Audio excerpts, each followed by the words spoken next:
chapter is called Los Duraznos, Peaches.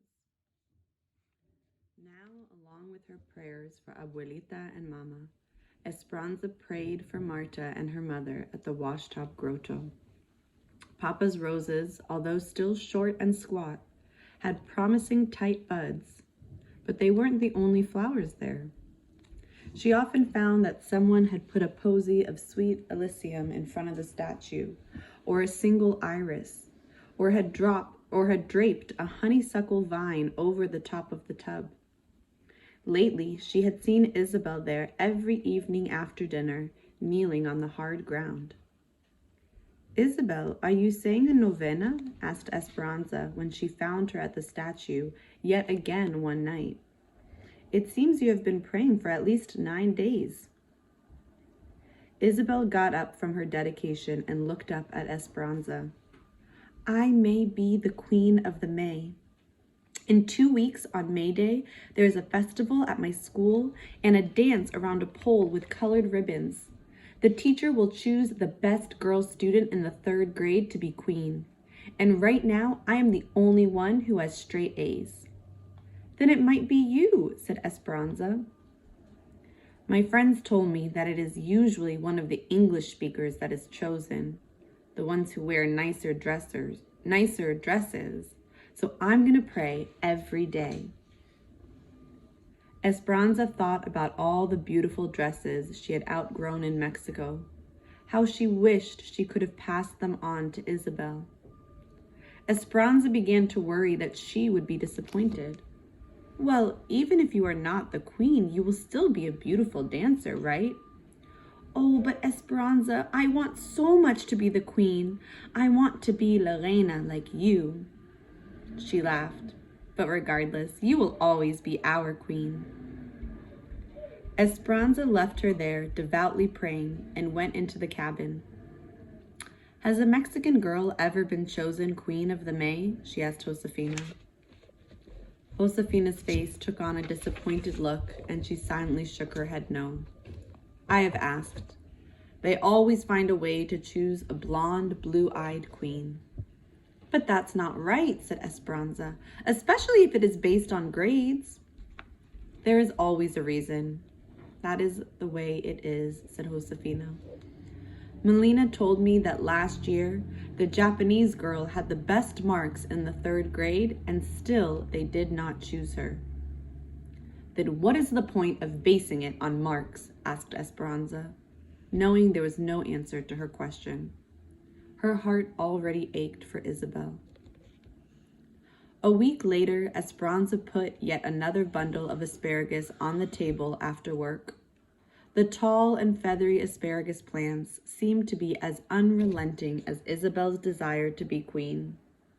The workers picked the spears from the fields, and a few days later, the same fields had to be picked again because new shoots were already showing their heads. And Isabel talked of nothing else except the possibility of wearing the winner's crown of flowers on her head. "I hate asparagus," said Isabel, barely looking up from her homework.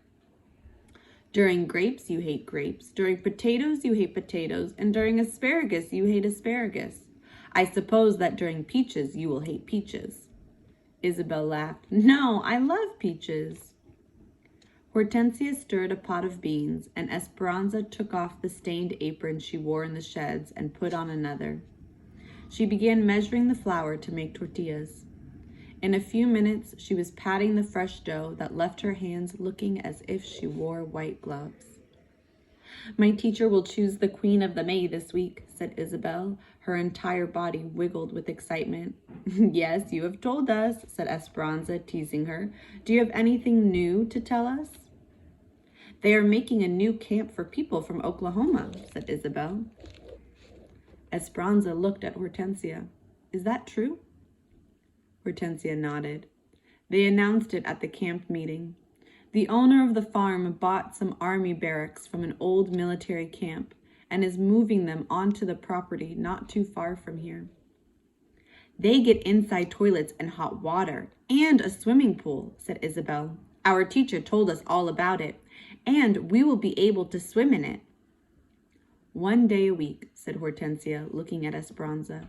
The Mexicans can only swim on Friday afternoons, before they clean the pool on Saturday mornings. Esperanza pounded the dough a little too hard. Do they think we are dirtier than the others?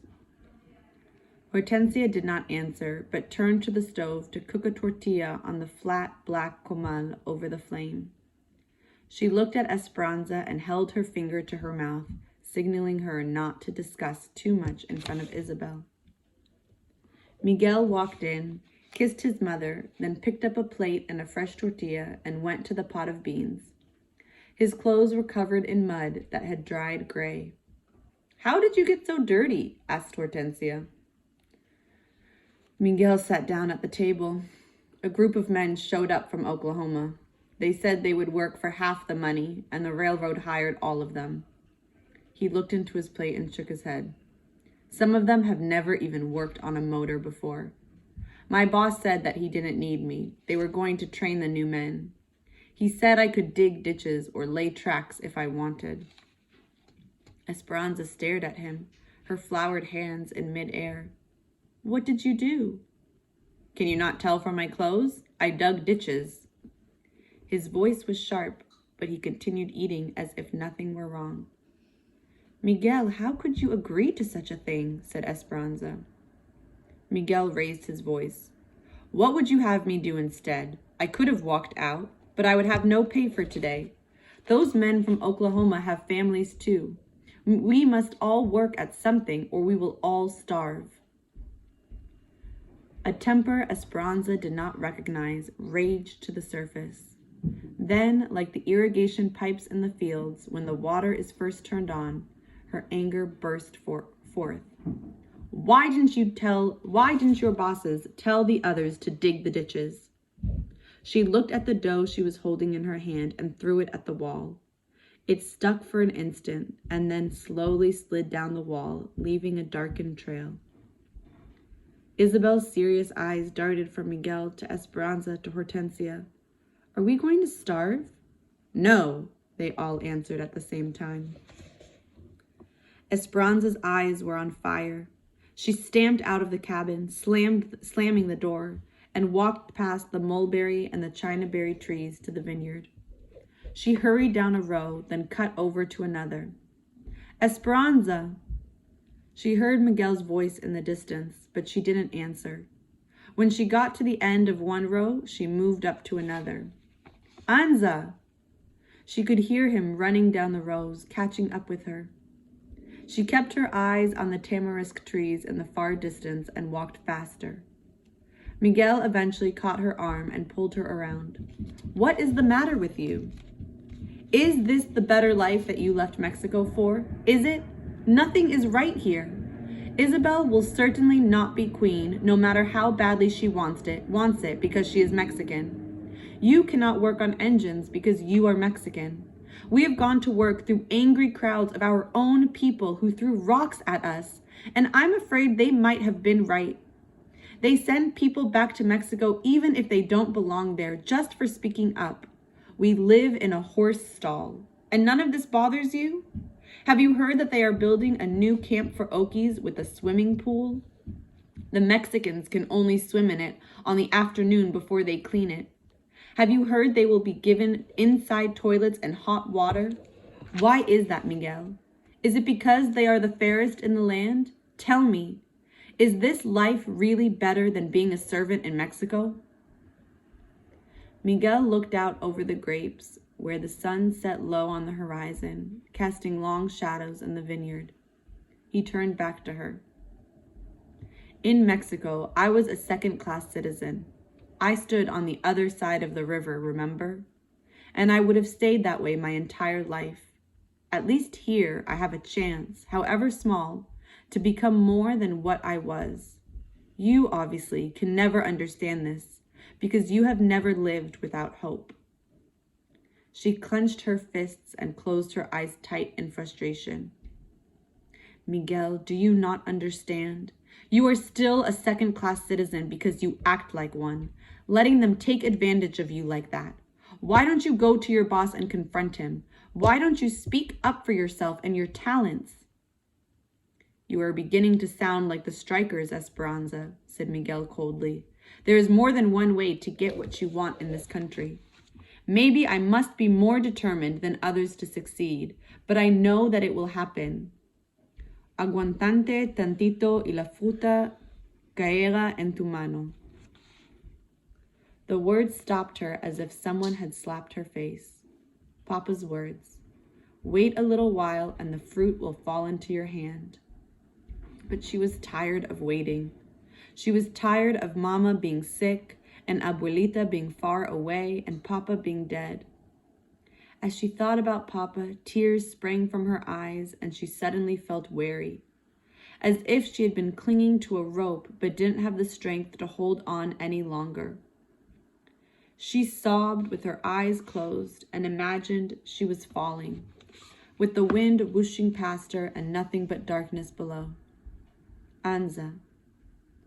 Could I fall all the way back to Mexico if I never opened my eyes again?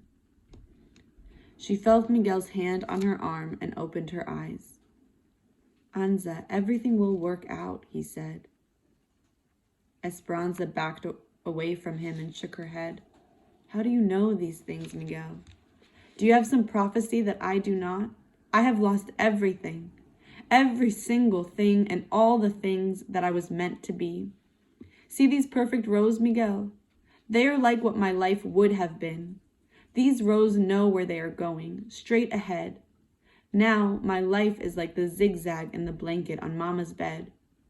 I need to get Abuelita here, but I cannot even send her my pitiful savings for fear my uncles will find out and keep her there forever. I pay Mama's medical bills, but next month there will be more. I can't stand your blind hope. I don't want to hear your optimism about this land of possibility when I see no proof. As bad as things are, we have to keep trying. But it does no good. Look at yourself. Are you standing on the other side of the river? No, you are still a peasant. With eyes as hard as green plums, Miguel stared at her, and his face contorted into a disgusted grimace. And you still think you are a queen. The next morning, Miguel was gone. He had told his father he was going to Northern California to look for work on the railroad. Hortensia was confused and worried that he would leave so suddenly, but Alfonso reassured her. He is determined, and he is 17 now. He can take care of himself. Esperanza was too ashamed to tell anyone what was said in the vineyard, and she secretly knew Miguel's leaving was her fault. When she saw Hortensia's anxiety, Esperanza felt the heavy responsibility for his safety. She went to Papa's roses, and when she saw the first bloom, her heart ached because she wished she could run and tell Miguel. Please, Our Lady, she prayed, don't let anything happen to him, or I will never be able to forgive myself for the things I said. Esperanza kept her mind off Miguel by working hard and concentrating on Isabel. When Esperanza saw a lug of early peaches come into the shed, she set aside a bag to bring home to her. She just had to have them, especially today. As she walked down the row of cabins after work, she could see Isabel in the distance, waiting for her. Isabel sat up straight, primly, with her small hands folded in her lap, her eyes searching the row. When she saw Esperanza, she jumped up and ran toward her. As she got closer, Esperanza could see the tear streaks on her cheeks. Isabel threw her arms around Esperanza's waist. I did not win Queen of May, she said, sobbing into the folds of her skirt. I had the best grades, but the teacher said she chose on more than just grades. Esperanza wanted desperately to make it up to her. She picked her up and held her. I'm sorry, Isabel. I'm so sorry that they did not choose you. She put her down and took her hand, and they walked back to the cabin. Have you told the others, your mother? No, she sniffed. They are not home yet. I was supposed to go to Irene and Melina's, but I wanted to wait for you. Esperanza took her into the cabin. Isabel, it does not matter who won. Yes, you would have made a beautiful queen, but that would have lasted for only one day. A day goes by fast, Isabel, and then it is over. Esperanza bent down, pulled her valise from under the bed, and opened it. The only thing left inside was the porcelain doll. She had shown it to Isabel many times, telling her the story of how Papa had given it to her. Although a little dusty, the doll still looked lovely, its eyes hopeful like Isabel's usually were. I want you to have something that will last more than one day, said Esperanza. She lifted the doll from the valise and handed it to Isabel, to keep as your own. Isabel's eyes widened. Oh, no, Esperanza, she said, her voice still shaky and her face wet with tears. Your papa gave it to you. Esperanza stroked Isabel's hair. Do you think my papa would want her buried inside a valise all this time with no one playing with her? Look at her. She must be lonely. She is even getting dusty. And look at me. I am much too old for dolls. People would make fun of me if I carried her around, and you know how I hate it when people laugh at me. Isabel, you would be doing me and my papa a favor if you would really love her. Really? Said Isabel. Yes, said Esperanza. And I think that you should take her to school to show all of your friends. Don't you agree? I'm sure none of them, not even the Queen of the May, has ever owned anything as beautiful. Isabel cradled the doll in her arms, her tears drying on her face. Esperanza, I prayed and prayed about being Queen of the May. Our Lady knew that being queen would not last, but that the doll would be yours for a long time. Isabel nodded, a small smile beginning. What will your mama say? Esperanza hugged her. I have a meeting with the doctor this week, so if he lets me, I will ask her. But I think that Mama would be very proud that she belongs to you. Then grinning, she held out the bag of peaches. I hate asparagus too. Esperanza and Hortensia waited in the doctor's office. Hortensia sat and tapped her foot, and Esperanza paced, looking at the diplomas on the wall. Finally, the door swung open, and the doctor walked in, then scooted behind his desk and sat down. Esperanza, I have good news, he said. Your mother's health has improved and she'll be well enough to leave the hospital in a week. She is still a little depressed, but I think she needs to be around all of you.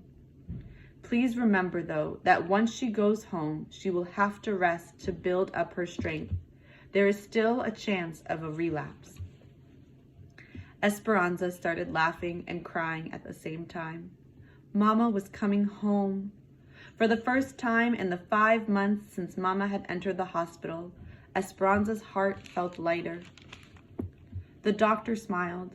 She has been asking for her crochet needles and yarn. You can see her now for a few minutes if you like.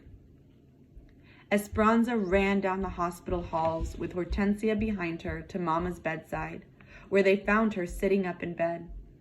Esperanza flung her arms around her neck. Mama! Mama hugged her, then held her at arm's length and steadied her.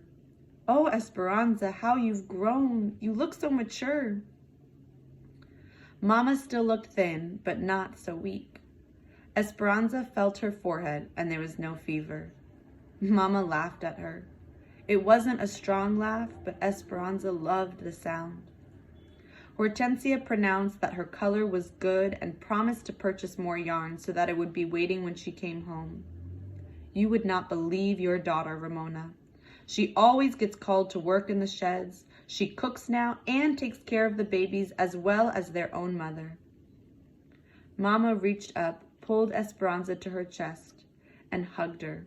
I am so proud of you. Esperanza hugged Mama back. When the visiting hour was over, she hated to leave, but kissed Mama and said her goodbyes, promising to tell her everything as soon as she came home. All week they prepared for Mama's homecoming.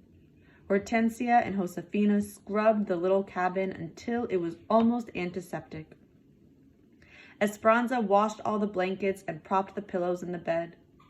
Juan and Alfonso cushioned a chair and several crates under the shade trees so that Mama could recline outside during the hot afternoons. On Saturday, as soon as Esperanza helped Mama from the truck, she wanted a quick tour of Papa's roses, and she got weepy when she saw the blooms. Visitors came all afternoon, but Hortensia would only let people stay a few minutes, then she shooed them away for fear Mama wouldn't get her rest. That night, Isabel showed Mama the doll and how she was taking care of it, and Mama told her that she thought Isabel and the doll belonged together. When it was time for bed, Esperanza carefully lay down next to Mama, hoping she wouldn't disturb her. But Mama moved closer and put her arms around Esperanza and held her tightly. "Mama, Miguel is gone," she whispered. "I know, mija. Hortensia told me. But Mama, it was my fault. I got angry and told him he was still a peasant, and then he left." "It could not have been all your fault. I'm sure he knows you didn't mean it. He'll come back soon. He couldn't be away from his family for long." They were quiet. "Mama, we've been away from Abuelita for almost a year," said Esperanza. "I know," said Mama quietly. "It does not seem possible." "But I've saved money. We can bring her soon. Do you want to see how much?" Before Mama could answer, Esperanza turned on the light, checking to make sure she hadn't woken Isabel. She tiptoed to the closet and took out her valise. She grinned at Mama, knowing how proud she would be of all the money orders. She opened the bag, and her mouth dropped open. She couldn't believe what she saw. She tipped the valise upside down and shook it hard. It was empty. The money orders were gone.